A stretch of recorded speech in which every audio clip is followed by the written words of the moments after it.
সমস্যাকে ঝেড়ে ফেলে সামনে এগোতে হবে।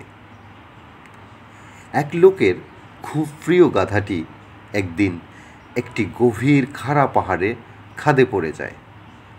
লোকটি গাধাটিকে টেনে তোলার আপ্রাণ চেষ্টা করে ব্যর্থ হয়। শেষ পর্যন্ত সিদ্ধান্ত নেন গাধাকে জীবন্ত সমাহিত করার। তিনি গাধার উপর মাটি ঢালতে থাকেন। অপরদিকে ভার কমাতে গাধাটি গায়ে পড়া মাটি ঝেড়ে ফেলে দিতে থাকে আর তার উপর দাঁড়াতে থাকে। আরও মাটি পড়তে থাকে, সে ঝাড়তে থাকে আর উপরে উঠতে থাকে। এভাবে লোকটি মাটি ফেলতে থাকে আর গাধাটি মাটি ঝেড়ে ফেলতে ফেলতে উপরে উঠতে থাকে। আস্তে আস্তে দুপুর নাগাদ সে অনেকখানি উপরে উঠে আসতে সক্ষম হয়।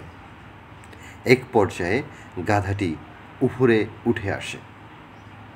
সমস্যাকে সঙ্গী নয়, ঝেড়ে ফেলে তার থেকে শিক্ষা নিয়ে চলতে থাকলে সুদিন আসবেই।